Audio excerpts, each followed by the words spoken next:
For haemophiliacs, factor 8 came as a godsend. At last, scientists had developed a drug that haemophiliacs could use to control bleeding. But that miracle turned sour, because factor 8 is made from blood donations, and in the late 70s and early 80s, the donations used to make factor 8 were contaminated by the AIDS virus. Britain had no facilities to make its own factor 8 and had to import the drug from America, where blood is bought and AIDS was a growing menace. I want to scream this haemophiliac infected with AIDS from contaminated blood woke in the middle of the night to write this letter. And accept. I am angry, very angry.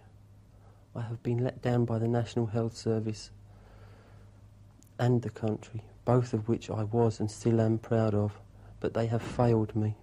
Mistakes have been made by the successive governments, but they will not admit it. It would politically damage them. They do not make mistakes. They are too small to take the criticism. Worry about... He and his wife face a bleak future. You worry how long you've got to live, what your death is going to be like. You worry about what people's reactions are when they find out you've got actual AIDS and you're dying, whether they're going to shun you. At the moment, we've been advised against having children for at least 2 years. Well, they said that, thinking that would be the time when they'd come up with something. But at the moment, I mean, they're saying, the doctors are saying no. I mean, there are couples like us that have had children and everything's been okay. But it's such a risk. I mean, even for the children to be brought up in that, to the prospect that they might be fatherless. They're also faced by more immediate, more practical problems. For example, insurance. Well, there's no way that I'll ever be able to get insurance under sort of present circumstances. I can't get an endowment mortgage and I can't get mortgage protection. So I can't move or change mortgage or anything like that. I suppose what I need is reassurance that if anything happens to me, then I won't have to worry about the people I leave behind, whether they're going to be unable to afford to carry on living in the same way they are, in the same house. Also, it just seems so unjust.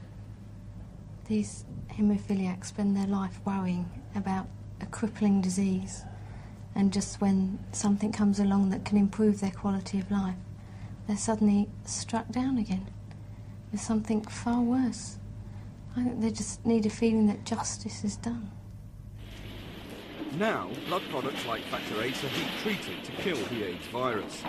The Haemophilia Society admits the government cannot be held legally negligent for giving contaminated blood to haemophiliacs because at that time the virus had not been identified. But they're sceptical about the government's response to their campaign. They say go through the courts.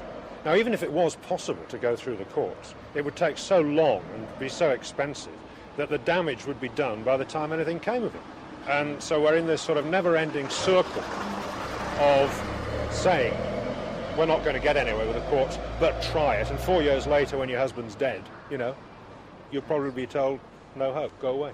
And surely government must realise that any court procedure would mean that for many people they wouldn't live to receive the benefits. Of course government realise that. That's why I think that the response of government so far has been very cynical. Relatives like this mother of a haemophiliac with AIDS are living a life of secrecy. I mean, you can't even say that your son's a haemophiliac anymore. I was proud of him up till this. So proud of him, because he's done it all and it hasn't stopped him. And you can't now, you can't stand up with your head up high and say you're proud of your son, and it's dreadful.